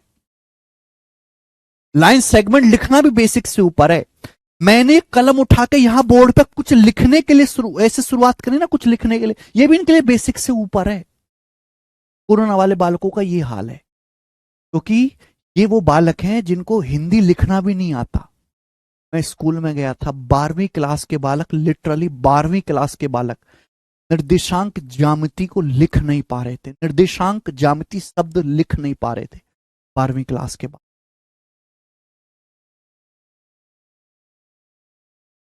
अब उनको लिए एक लाइन खींचना भी बेसिक से ऊपर है, लेकिन ऐसा है नहीं। मैं पढ़ाऊंगा बेसिक से, लेकिन मैं केवल बेसिक नहीं पढ़ाने वाला। बेसिक से ही पढ़ाऊंगा लेकिन केवल बेसिक नहीं पढ़ाने वाला। 2 साल ही है मोहित शर्मा, ठीक है जी। लाइन सेगमेंट, आगे चलेंगे। अब सब लोग अपनी कॉपी में हेडिंग डालेंगे मेरे प्यारे भाई, एंगल्स। सब लोग अपनी कॉपी में हेडिंग डालेंगे बेटा, एंगल्स। Angle, angle. हिंदी में कोण, हिंदी में कोण, हिंदी में कोण, ठीक है बेटे। बताओ क्या होता है बेटा एंगल्स? देखो, जब भी दो रेखाएं मिलेंगी, जब भी दो लाइन मिलेंगी, जैसे ये लाइन है एक, एक दूसरी लाइन है, जब भी दो लाइन मिलेंगी तो उनके बीच में मेरे दोस्तों कुछ ना कुछ ये झुकाव होगा। ये झुकाव कम ज्यादा, यहां थोड़ा झुकाव कम है। अब ये दो लाइन ऐसे मिली मेरे प्यारे भी, ऐसे, इनके बीच में झुकाव थोड़ा सा ज्यादा हो गया। तो जब भी दो लाइन मिलती हैं तो उनके बीच में झुकाव बनता है। झुकाव कम ज्यादा कैसा भी हो सकता है, डिपेंड ऑन लाइन। तो एंगल क्या होता है मेरे प्यार भी? एंगल का मतलब है दो रेखाओं के बीच झुकाव को, दो रेखाओं के बीच झुकाव को कोण कहते हैं। बस सिंपल सी परिभाषा। आप 10वीं क्लास में पढ़ोगे तो वहां बहुत टेक्निकल परिभाषा, लेकिन वो टेक्निकलिटी में नहीं जाना, हमें कॉन्सेप्ट क्लियर करना है। दो रेखाओं के बीच झुकाव को कोण कहते हैं। Inclination between two lines is called angle. दो रेखाओं के बीच झुकाव को कोण कहते हैं, कोण, कोण कहते हैं, ठीक है ना बेटा।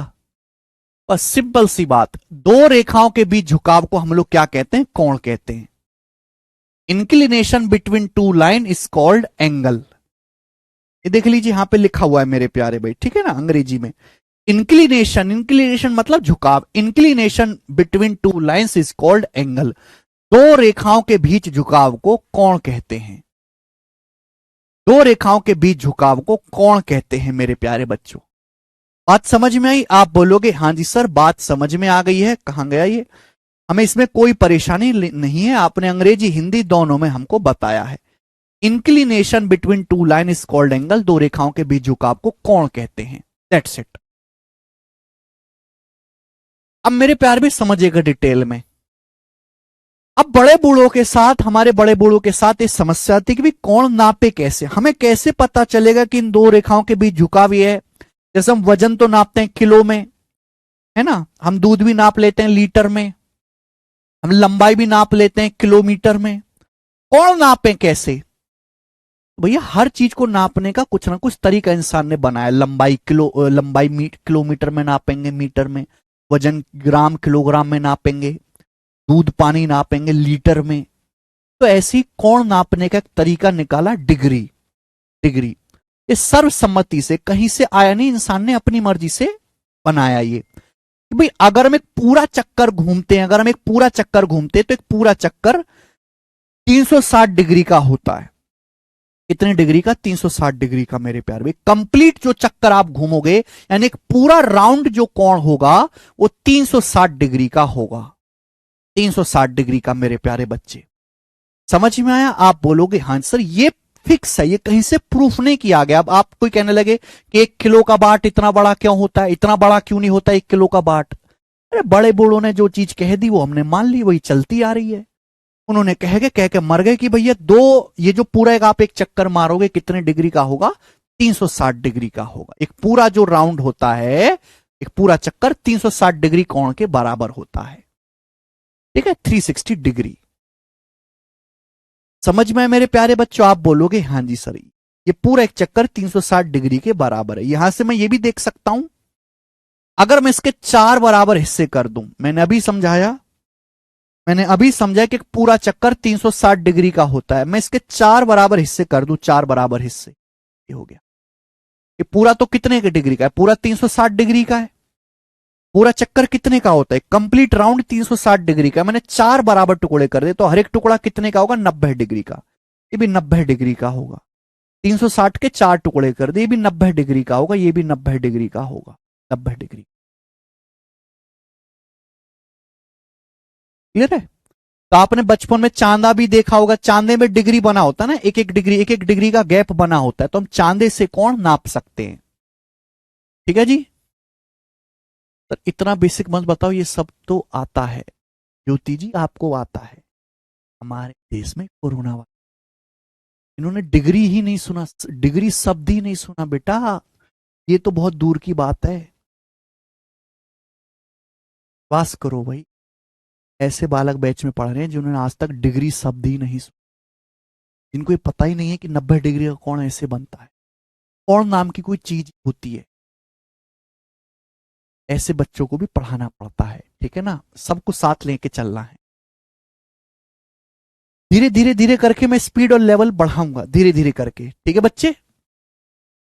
तो कंप्लीट चक्कर 360 डिग्री का होता है। ध्यान से सुनिएगा मेरे प्यारे बच्चों, क्या लिखा है? दो रेखाओं के बीच झुकाव को हम कोण कहते हैं। तो मेरे प्यारे बच्चों, ये एक लाइन हो गई, ये एक लाइन है, और दूसरी ये लाइन है, दूसरी ये लाइन है।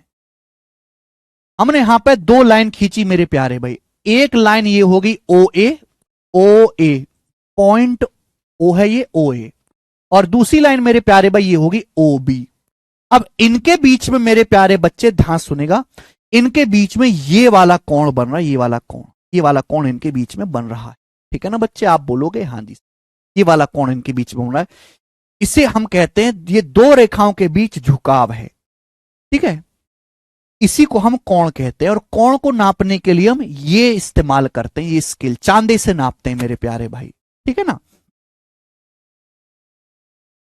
अगर हमें कोण को नोटेशन देना है तो कैसे लिखेंगे? जैसे आपका नाम अविनाश है, राम है, श्याम है, इसलिए कोण का भी कोई नाम होता है। कोण को लिखने का तरीका यह है, ये कोण आपको एओबी दिखाई दे रहा है, ये वाला साइन बनाते हैं, एंगल ए ओ बी। जिस शीर्ष पे, जिस मेरे दोस्तों ये हो गया पॉइंट, जिस बिंदु पे कोण बनता है, जिस बिंदु पे, उसको हमेशा बीच में लिखा जाएगा। ऐसा नहीं आप ए बी ए लिख दो, गलत हो जाएगा। जिस भी पॉइंट पे एंगल बन रहा है उसको हमेशा बीच में ही लिखा जाता है, इज्जत देके। ये कोण एओबी है। ठीक है, मान लिया कि ये वाला, इसको जो है थीटा नाम दे दिया मैंने, तो कोण एओबी थीटा हो गया मेरे प्यारे बच्चे। बात समझ में आ गई? आप बोलोगे हाँ जी सर बिल्कुल सही। तो 2 रेखाओं के बीच झुकाव को हम लोग कोण कहते हैं। यहां पे हमने 2 रेखाएं खींची, एओ, ओ ए और ओ बी, उनके बीच ये वाला कोण बन रहा है, इसको लिखने का तरीका हो गया एओबी। ठीक है बच्चे, जिस बिंदु पे कोण बनता है हमेशा उसको ही बीच में लिखा जाएगा। कोण यहां पे बन रहा है ओ पर, तो ओ को ही बीच में लिखा जाएगा, ये बात ध्यान रखिएगा। आगे चले नेक्स्ट कॉन्सेप्ट। तो धीरे धीरे हमें सारी परिभाषा पढ़नी पड़ेगी, बिना परिभाषा समझे हम कॉन्सेप्ट नहीं सीख सकते। सब लोग लिखेंगे angle bisector, angle bisector, angle bisector, bisector. Hindi में बेटा हम इसको कहते हैं कोण समद्विभाजक। हिंदी में हम लोग इसको क्या कहते हैं बेटे? कोण समद्विभाजक, कोण समद्विभाजक, एंगल बाइसेक्टर, कोण समद्विभाजक। बताओ बेटा क्या होता है एंगल बाइसेक्टर या फिर कोण समद्विभाजक क्या होता है, जल्दी से बताएं आप, आपको बताना पड़ेगा और कोई चॉइस आपके पास नहीं है। कुछ तो पढ़ा होगा आपने बचपन में, एंगल बाइसेक्टर या फिर कोण समद्विभाजक क्या होता है। देखो मैथ के साथ साथ आपकी वोकैबुलरी भी कमजोर है, हिंदी की भी और अंग्रेजी की भी, नाम में ही परिभाषा छिपी हुई है। कोण मतलब कोण, यहां पे हमने कोण बना दिया। सम मतलब समान, द्वि मतलब दो, भाजक मतलब टुकड़ा, भाग, यानी कि एक ऐसी लाइन मेरे प्यारे भाई जो कोण को दो बराबर भागों में बांट दे। एक ऐसी लाइन जो कोण को दो बराबर भागों में बांट दे उसे हम कोण समद्विभाजक कहते हैं। एक ऐसी लाइन जो कोण को दो बराबर भागों में बांट दे उसे हम कोण समद्विभाजक कहते हैं। एक ऐसी लाइन जो कोण को दो बराबर भागों में बांट दे उसे हम कोण समद्विभाजक कहते हैं। सर आपके सामने यहां पर एक कोण बना हुआ है एओबी, एंगल बना हुआ है एओबी, एओबी। अब एक ऐसी लाइन खींचो जो इस कोण के दो बराबर टुकड़े कर दे, तो ये एक लाइन होगी मेरे प्यारे भी इस तरीके से, ये लाइन होगी मेरे प्यारे भी इस तरीके से। हाँ सुनिएगा, ये लाइन है मेरे प्यारे भी, मैं इसको नाम देता हूं ओपी। ये लाइन ऐसी है जो इस कोण एओबी के दो बराबर टुकड़े कर रही है, बाइसेक्ट कर रही है। यानी कि अगर ये पूरा कोण एओबी था तो ये देखो आधा आधा हो गया, जितना ऊपर है उतना ही नीचे। अगर ऊपर एल्फा है तो देखो नीचे भी एल्फा हो गया, ऊपर और नीचे बराबर बराबर हो गया, एल्फा एल्फा, हाफ हाफ हो गया मेरे दोस्तों। अगर ऊपर यहां पे एल्फा है, ये ऊपर वाला कोण एल्फा है आधा, तो नीचे भी बिल्कुल जब आप नापोगे तो नीचे भी आपको एल्फा ही मिलेगा। तो ये हो गया एंगल बाइसेक्टर। ठीक है प्यारे बच्चों, आप बोलोगे हाँ जी सर बिल्कुल सही, ये एंगल बाइसेक्टर हो गया।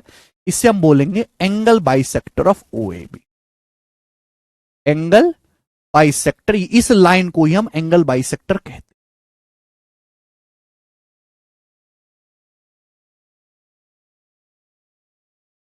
कोण एओबी का समद्विभाजक है।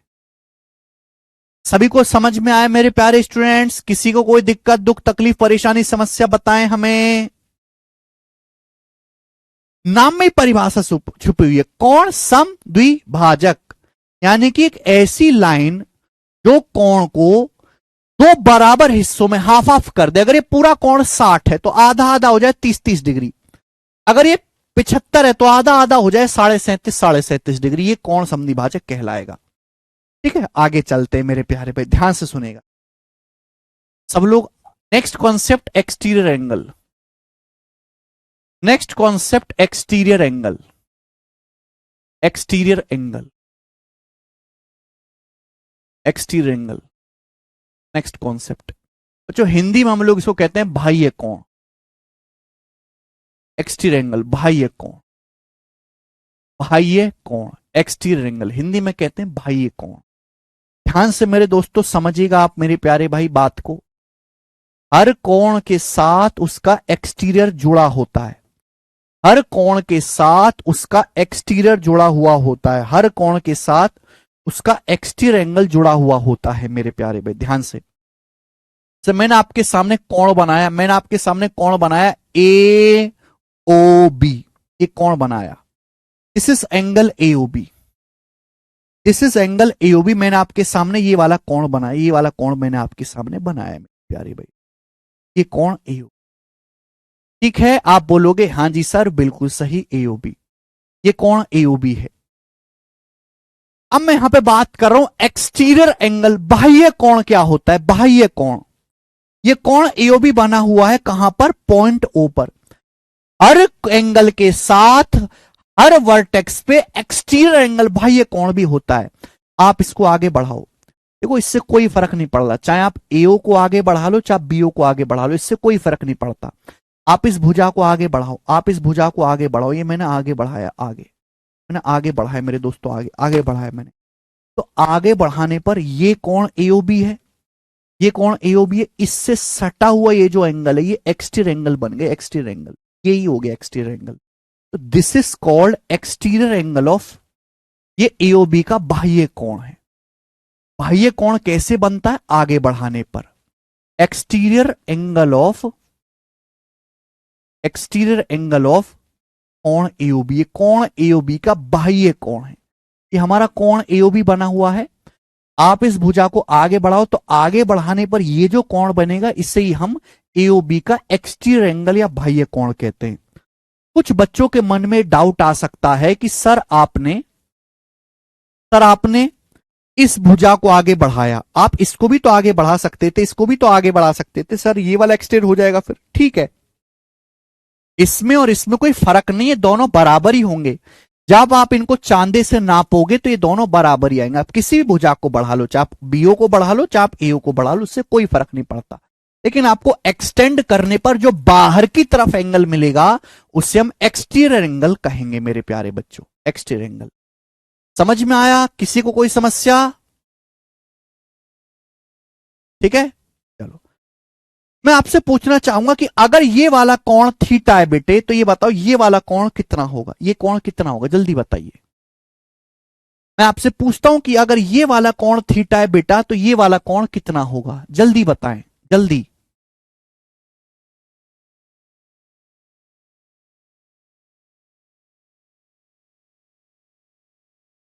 जल्दी से बताओ।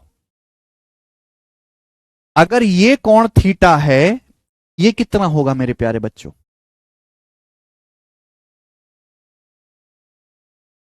वेरी गुड, बहुत सारे बच्चों को पता है, 180 degree minus theta. Very good. देखिए यहां पे आ जाते हैं। मैंने आपको एक बात बताई कि एक पूरा जो राउंड है, अगर आप एक पूरा चक्कर मारोगे तो 360 डिग्री का होगा, अगर आप एक पूरा चक्कर मारोगे। लेकिन आप पूरा चक्कर देखो, जैसे ये है, आप पूरा चक्कर मारोगे तो कितना हो जाएगा? 360 डिग्री का हो जाएगा। लेकिन पूरा चक्कर ना मार के आप आधा ही चक्कर मारते हो, यानी कि आधा ही कोण लेते हो, तो कितने का होगा? 180 डिग्री का। यानी कि सीधी रेखा हमेशा 180 डिग्री का कोण बनाती है।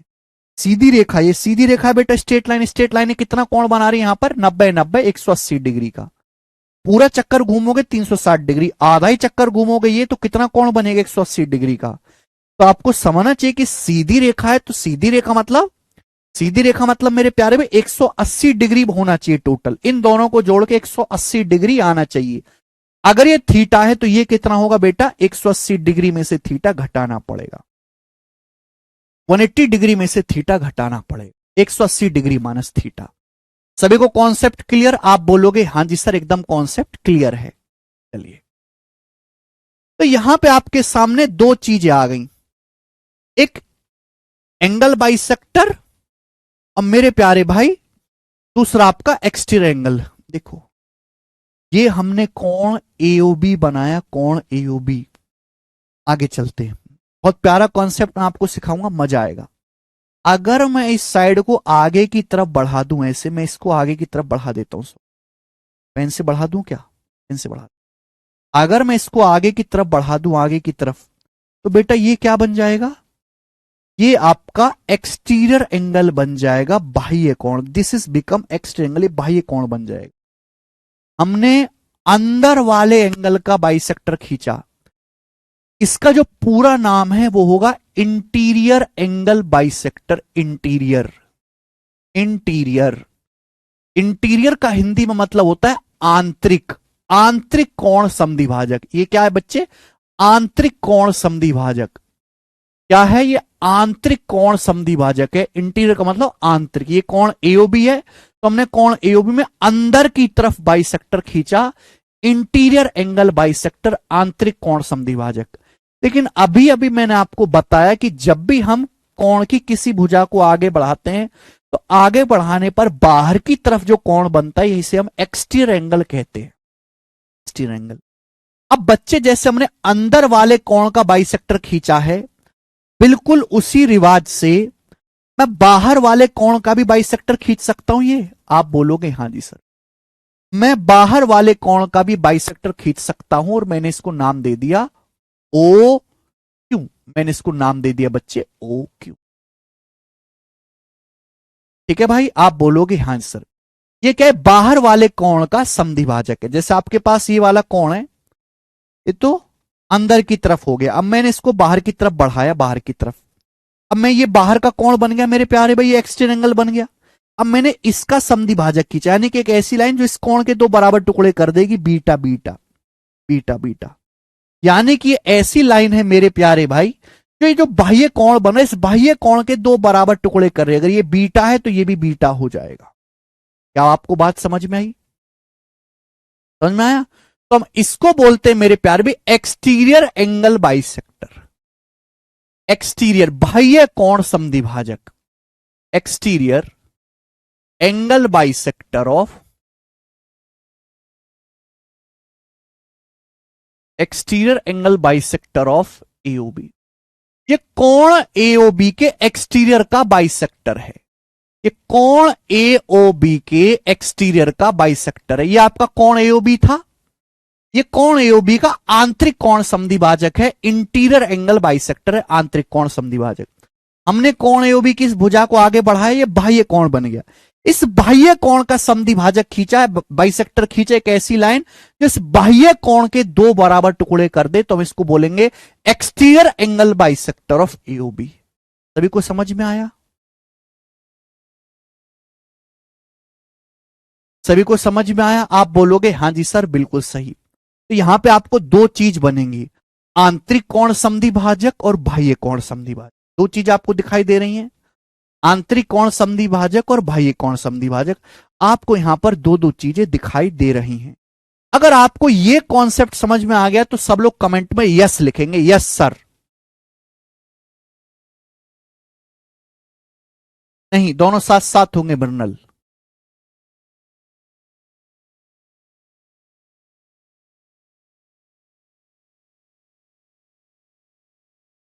अगर आपको ये समझ में आया है तो कमेंट में यस लिखेंगे, यस।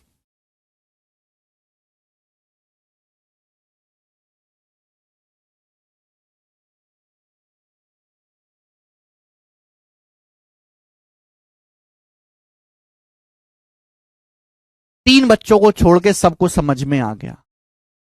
तीन बच्चों को, मैं उन तीन बच्चों के लिए दोबारा से बता देता हूं।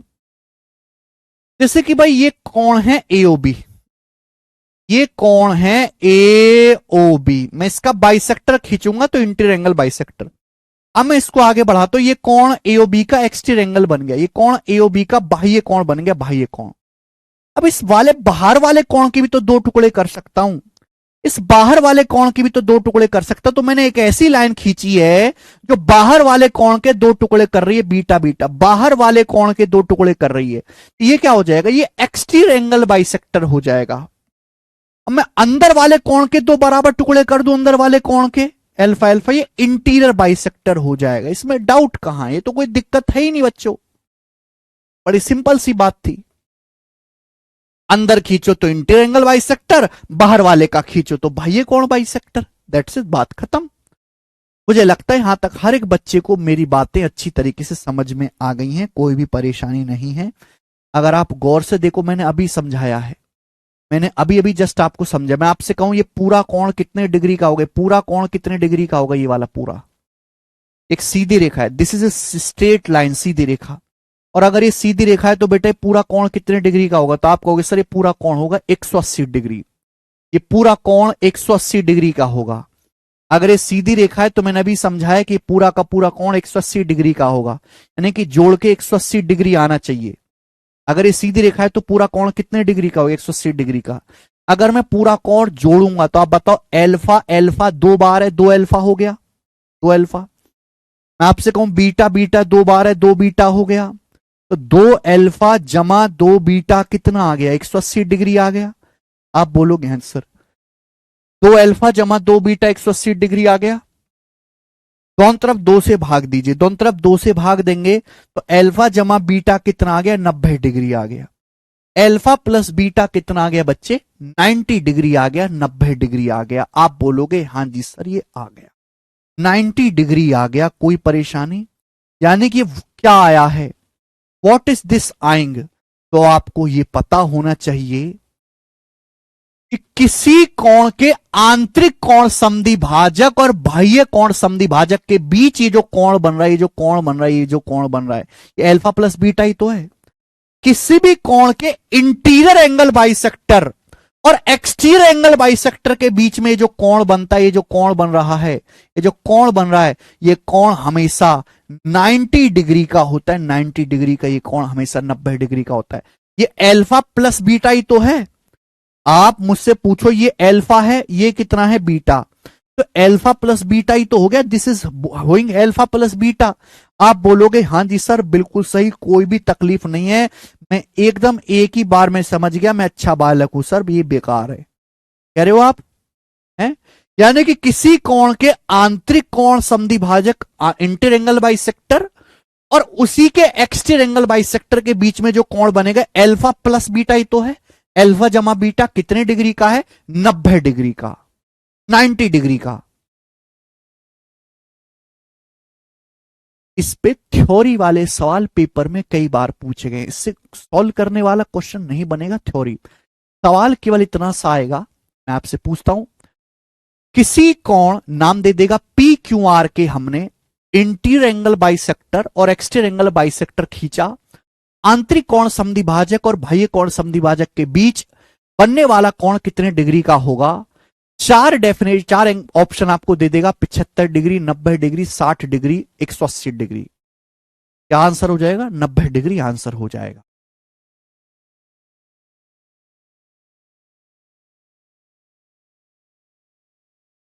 किसी भी कोण के इंटीरियर एंगल बाइसेक्टर और उसके एक्सटीरियर एंगल बाइसेक्टर बाह्य कोण समद्विभाजक का जो सम होता है वो हमेशा 90 डिग्री का होता है। ठीक है, सभी को क्या ये बात समझ में आई? आया ना?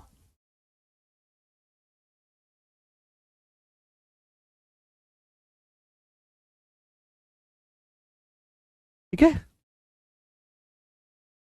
बिल्कुल। जय भैया पप्पू जी।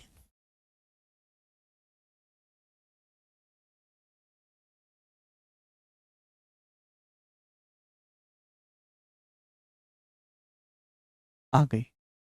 चंदन कुमार जी कह रहे हैं इतना सबको आता है बेटे। चंदन, किसी को कुछ भी नहीं आता है। हमारे देश में 99% नेता भ्रष्ट हैं और हमारे देश में 90% स्टूडेंट जो पास है एक्चुअली वो फेल है। अगर सही से टेस्ट ले लिया जाए तो अब हमारा आधा भारत जो ग्रेजुएट हो रहा है वो 10वीं फेल निकलेगा। ठीक है, छोटे बच्चे की तरह मुझे पढ़ाना है हर एक को, बहुत बेसिक से पढ़ाएंगे, बहुत बेसिक से मैं पढ़ाऊंगा, लेकिन केवल बेसिक नहीं पढ़ाऊंगा, केवल बेसिक। आप ये समझो कि मैं बस यही ऐसी छोटी छोटी हल्की हल्की बातें बताता रहूं, मुश्किल बातें भी आएंगी पर पहले हल्की बातें आपको समझनी पड़ेंगी। ठीक है, चलो आगे चलें या आज इतना ही रहने दें? आगे चलें कि आज इतना ही रहने दें?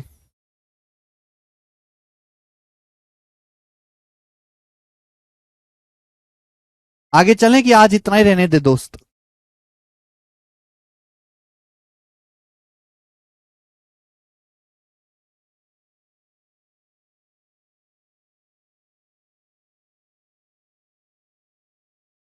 पेशेंस रखिए बेटा। मुझे मार्केट में जहरीला मास्टर ऐसी नहीं बोलते हैं। मैं यहां से उठाऊंगा बिल्कुल जीरो से और वहां पे उतार के छोड़ूंगा, आपको वहां पे लैंड कराऊंगा जहां तक आपको कोई पहुंचाएगा नहीं। आगे चले चलिए, एक मैं आपको लास्ट कंसेप्ट और बताता हूं। सब लोग अपनी कॉपी में हेडिंग डाल लो टाइप ऑफ एंगल्स। सब लोग अपनी कॉपी में हेडिंग डालो टाइप ऑफ एंगल्स, कोणों के प्रकार। जल्दी से करवा देते हैं। कोणों के प्रकार, टाइप ऑफ एंगल्स, कोणों के प्रकार। कोण कितने टाइप के होते हैं? कोणों के प्रकार, कोण कितने टाइप के होते हैं? ठीक है बच्चों, चलिए सब लोग कॉपी में लिखो।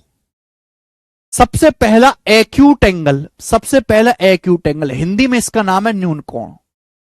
हिंदी में इसका नाम है न्यून कोण। देखो ये रटने वाली चीज नहीं है कि आप इनको रट रहे हो, ये समझने वाली चीज है। एक्यूट एंगल या फिर न्यून कोण क्या होता है? एक्यूट एंगल या न्यून कोण वो कोण होते हैं जिनका मान 0 डिग्री से 90 डिग्री के बीच में हो। जिनका मान 0 डिग्री से 90 डिग्री के बीच में होता है हम उनको एक्यूट एंगल कहते हैं। जैसे कि आपको यहां पर एक कोण दिखाया गया थीटा, एग्जाम्पल ले लेते हैं कि ये थीटा सपोज 37 डिग्री का कोण है, तो 37 डिग्री जो है 0 डिग्री से बड़ा है और 90 डिग्री से छोटा है। ठीक है बच्चों, तो हम इसको क्या बोलेंगे, एक्यूट एंगल। अगर कोई कोण 0 डिग्री से बड़ा 90 डिग्री से छोटा है, 0 और 90 के बीच में जितने भी कोण बनते हैं हम उन्हें एक्यूट एंगल कहते हैं। मैं आपसे कहूं 72 डिग्री, 72 डिग्री का कोण ऐसे बनेगा, लगभग 72 डिग्री का कोण ऐसे बनेगा। तो एक कैसा कोण है 72 डिग्री, ये एक एक्यूट एंगल है, न्यून कोण। समझ में आया? आप बोलोगे हां जी सर बिल्कुल सही। दूसरा right angle, right angle Hindi में इसका नाम है समकोण। हिंदी में मेरे दोस्तों इसका नाम है समकोण। समकोण हिंदी में क्या नाम है बेटा इसका, समकोण। राइट एंगल का मतलब एग्जैक्ट 90 डिग्री के कोण को, the measurement of right angle is 90 degree. Exact 90 degree के कोण को हम राइट एंगल कहते हैं। एग्जैक्ट 90 डिग्री के कोण को हम लोग राइट एंगल या समकोण कहते हैं। आपको बहुत हल्की बातें लग रही होंगी, बट सवाल में आप हिल जाओगे। एग्जैक्ट 90 डिग्री के कोण को हम समकोण कहते हैं। जैसे कि मेरे प्यारे भाई यहां पे जो कोण बना है 90 डिग्री का है, 90 डिग्री का, तो 90 डिग्री है, ये एक राइट एंगल है, ये राइट एंगल है मेरे प्यारे बच्चे। एग्जैक्ट 90 डिग्री के कोण को हम राइट एंगल कहते हैं, राइट एंगल। एक बात यहां पे और जानने वाली है कि जैसे सपोज ये लाइन है मेरे प्यारे भाई, इसको मैं नाम दे दिया इस लाइन को ए बी। जैसे सपोज एक लाइन है मेरे प्यारे भाई ए बी, ए बी, और प्यारे बेटे एक दूसरी लाइन है, एक दूसरी लाइन है इस तरीके से मेरे प्यारे भाई, दूसरी लाइन है इस तरीके से सी डी, सी डी, यहां पॉइंट सी हो गया, सी डी, ये दूसरी लाइन है सी डी। ठीक है बच्चे, इनके बीच में ये वाला कोण कितने का है, 90 डिग्री का है, 90 डिग्री का। तो एक कैसा कोण हो गया, राइट एंगल हो गया।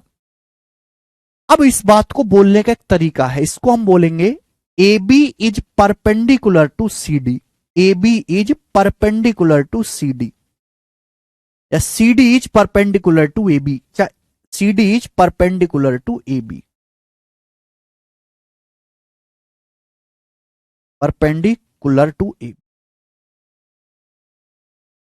ठीक है, नाम भी तो हमको समझना है, सी डी जो है वो ए बी के लंबवत है। मैं उल्टा कहूं, उल्टा भी सही है, ए बी सी डी के लंबवत है। लंबवत का मतलब होता है बीच में 90 डिग्री का कोण। अगर आपसे बोला जाता है कि दो लाइन एक दूसरे के परपेंडिकुलर है, अगर आपसे कहा जाता है कि दो लाइन एक दूसरे के परपेंडिकुलर है, जैसे कि यहां पर कहा गया है C D is perpendicular to A B, तो इसका मतलब यह है कि लाइन सी डी और लाइन ए बी के बीच में ये वाला जो कोण बन रहा है, ये वाला कोण 90 डिग्री का है। क्लियर हो गया बेटा कंसेप्ट? हिंदी में हम इसको कहेंगे सी डी जो है वो ए बी के लंबवत है। कभी भी आपसे कहा जाता है C D is perpendicular to A B, या कोई भी लाइन किसी के परपेंडिकुलर है, तो इसका मतलब यह है कि उनके बीच में जो कोण बन रहा है वो 90 डिग्री का कोण है। और इसको नोटेशन ऐसे इतना लंबा सेंटेंस भी नहीं लिखा होगा, ऐसे शॉर्ट में लिखते हैं इसको, ए बी, ये लिखेंगे सी डी, और बीच में ये वाला साइन बनाएंगे, ये वाला साइन, ये वाला साइन, ये वाला साइन बनाएंगे। इसी को हम बोलते हैं परपेंडिकुलर का साइन। जब भी ऐसे लिखा हुआ होगा तो आप समझ जाओगे कि A B is perpendicular to C D, A B is perpendicular to C D, A B और सी डी के बीच में 90 डिग्री का कोण है। ये वाला साइन बनाएंगे, ये चिन्ह बनेगा। कितने लोगों ने चिन्ह नहीं देखा आज तक जिंदगी में? सच सच बताना, मैं कुछ नहीं कहूंगा, मैं टीचर हूं मेरे दोस्तों, आपके बड़े भाई की तरह हूं। सच सच बताना, कितने बच्चे ऐसे हैं जो 12वीं पास कर लिए हैं, ग्रेजुएट हो गए, उन्होंने ये चीज नहीं देखी? सच सच बता देना भाई, मैं कुछ नहीं कहूंगा। केशव पानी करना भाई।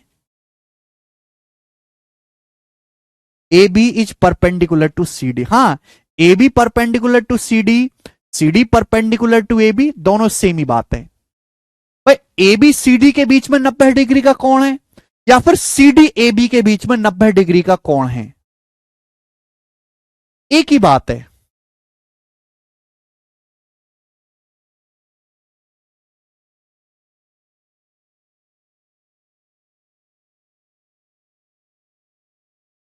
ठीक है बच्चों,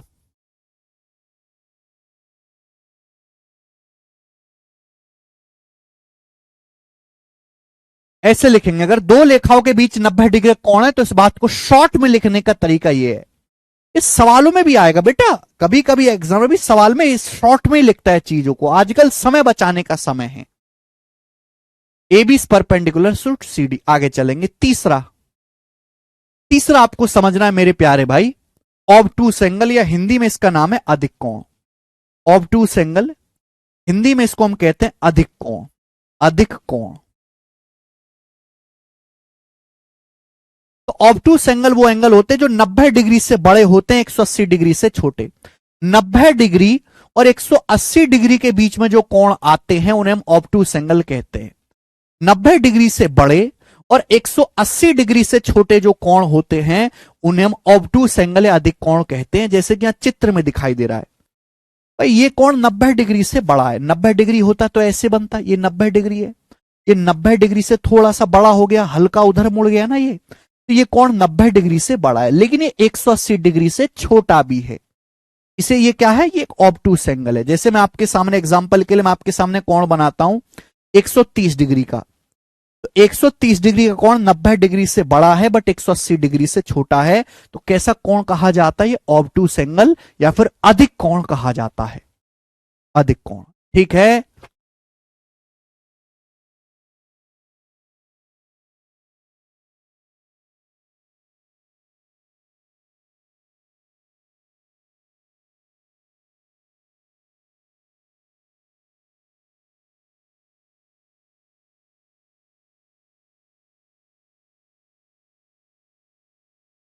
ओके,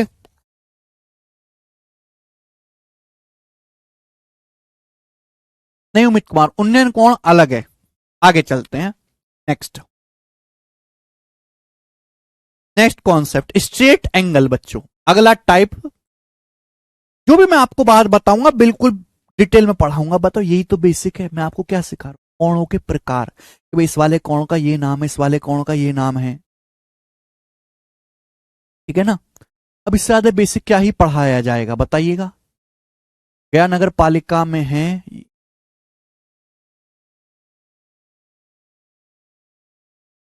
सुरेंद्र यादव जी, हम आपका मैसेज नहीं समझ पाए, एक बार दोबारा से लिखेंगे। आप क्या कह रहे हैं? Straight angle. Straight angle Hindi में इसका नाम है सीधा कोण। सीधा कोण मतलब 180 डिग्री, एग्जैक्ट 180 डिग्री के कोण को सीधा कोण कहते हैं। एग्जैक्ट 180 डिग्री के कोण को सीधा कोण कहते हैं। The measurement of straight angle is 180 degree. Exact 180 degree के कोण को सीधा कोण कहते हैं। कि जैसे यहां पे कोण बन रहा है एओबी, जो कोण यहां पर एओबी बना है कितने डिग्री का, 180 डिग्री का।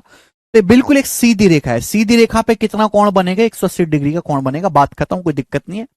Reflex angle. Reflex angle, reflex angle को हम हिंदी में कहते हैं वृत्त कोण। वृत्त कोण, बूढ़ा कोण, काफी बड़ा कोण है वृत्त कोण। वृत्त कोण, रिफ्लेक्स एंगल मतलब वो 180 डिग्री से बड़े, 180 डिग्री से बड़े और 360 डिग्री से छोटे जो कोण है मेरे प्यारे, 180 डिग्री से बड़े और 360 डिग्री से छोटे, हम उनको रिफ्लेक्स एंगल या वृत्त कोण कहते हैं। वो कोण जो 180 डिग्री से बड़े होते हैं और लेकिन 360 डिग्री से छोटे होते हैं। जैसे कि यहां पे कोण बना हुआ है मेरे दोस्तों, यहां पे आपका कोण बना हुआ है, ये मान लेते हैं 320 डिग्री का, ये कोण है 320 डिग्री, ठीक है। आप यहां से चक्कर मारना शुरू करें, आप यहां से राउंड मारना शुरू करें और राउंड मार के ये चक्कर मार के आ गए, ये तो ये कोण बना, ये वाला। ये जो कोण बना है 320 डिग्री मान लेता हूं मैं, ये कितने डिग्री का कोण है मेरे प्यारे भाई, ये 180 डिग्री से बड़ा है, 360 डिग्री से छोटा है, तो हम इसको क्या कहेंगे, हम इसे ही रिफ्लेक्स एंगल या वृत्त कोण कहते हैं। वृत्त कोण, जैसे कि आपके सामने मैं आपसे कहता हूं 240 डिग्री, तो 240 डिग्री का कोण कैसे बनाओगे, जल्दी से बताओ। 240 डिग्री कोण कैसे बनाओगे, 240 डिग्री कोण कैसे बनाओगे, मैं भी जल्दी से। आप ऐसे सीधा घूम के आओगे 180 डिग्री, 180 डिग्री से भी 60 डिग्री आपको और जाना, ऐसे बनेगा। ये जो कोण बनेगा, ये जो कोण बनेगा मेरे प्यारे भाई, ये 240 डिग्री का होगा, 240 डिग्री का। तो ये कैसा एंगल है, ये रिफ्लेक्स एंगल है, ठीक है भाई। आप इतना घूमोगे 90 90 90, तो कितना बना है, 270 डिग्री बना। 270 से छोटा ही रहेगा 240 डिग्री, समझ में आ गया सभी को? आप बोलोगे हाँ जी सर ये तो आसान सी बात थी, 90 90 90 इतना राउंड घूमोगे, इतना राउंड घूमोगे 270 डिग्री आएगा। तो रिफ्लेक्स एंगल मतलब वो कोण जो 180 डिग्री से बड़े होते हैं और 360 डिग्री से छोटे होते हैं, वो सभी रिफ्लेक्स एंगल कहलाते हैं। सबसे आखिर में मेरे दोस्तों कंप्लीट एंगल, कंप्लीट एंगल या हिंदी में कहते हैं इसको संपूर्ण कोण। संपूर्ण कोण, संपूर्ण कोण मतलब एग्जैक्ट एक चक्कर यानी कि 360 डिग्री। कंप्लीट एक राउंड करने पर जो कोण बनता है उसे हम कंप्लीट एंगल या 360 डिग्री का कोण कहते हैं। The measurement of complete angle is 360 degree. 360 degree के कोण को हम कंप्लीट एंगल कहते हैं। आप यहां से चक्कर मारना शुरू करें, यहां से, और ये चक्कर मार के आपने पूरा यहीं पे वापस आ गए। ये एक राउंड जो आपने मारा कितने डिग्री का हुआ? ये 360 डिग्री का हुआ, 360 degree. This is called complete angle. यही आपको जानना था, समझना था।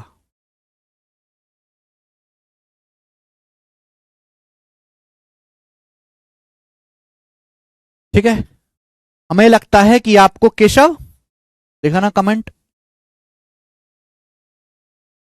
आपको आज की क्लास समझ में, कमेंट नहीं आ रहे।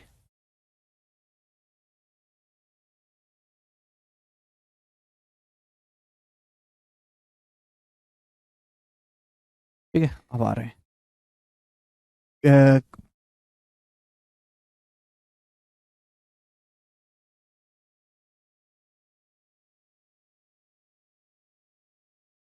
गलती से लाइव ले लिया, वीओडी बैच चाहिए था रेलवे के लिए। अगर आपने लाइव बैच ले लिया है, आप वीओडी बैच चाहते हैं, तो आप टीम से, कैरविल टीम पे कॉल करो, आपको वीओडी बैच मिल जाएगा। आपको आज की क्लास कैसी लगी मुझे एक बार संक्षिप्त में जरूर बताएं। मैंने बहुत स्लो पढ़ाया, मैं हमेशा इतना स्लो नहीं पढ़ाऊंगा। धीरे धीरे जब आगे हम बढ़ेंगे तो मैं आपकी स्पीड बढ़ाता चलूंगा, ठीक है ना? क्योंकि इस स्पीड से सिलेबस में बहुत टाइम लग जाएगा, तो हमें अपनी स्पीड कम से कम जो आज की क्लास में थी उससे डबल करनी पड़ेगी। एक चीज मैं आप सभी लोगों की बता दूं कि प्यारे भाई, हमारी एक बुक है मैथ्स कॉन्सेप्ट किंग। कितने बच्चों को इस बुक के बारे में पता है? पता कि ये बुक आप सभी लोगों के पास होनी ही चाहिए। आप अफोर्ड कर पा रहे हैं तो आप ये बुक ले लीजिए। खासकर जो बच्चा हमसे पढ़ रहा है उसके पास तो होनी चाहिए, क्योंकि इस बुक में मैं सारे कॉन्सेप्ट, थ्योरी, फॉर्मूला, शॉर्टकट उसी तरीके से लिख के रखा हूं जिस ऑर्डर में मैं आपको क्लास में पढ़ाता हूं। आपके पास बुक रहेगी, आप एक दिन पहले से पढ़ के आओ, क्लास खत्म हो जाने के बाद घर से बहुत जल्दी रिवीजन कर दो, एग्जाम्पल के साथ सारे फॉर्मूला, थ्योरम्स आपको मिल जाएंगे। मैथ्स का कंप्लीट निचोड़ है। आप इस बुक को ऑनलाइन ऑर्डर कर लीजिए, अमेजन, फ्लिपकार्ट पे बुक आपको आसानी से मिल जाएगी। होनी चाहिए हर बच्चे के पास मैथ्स कॉन्सेप्ट किंग।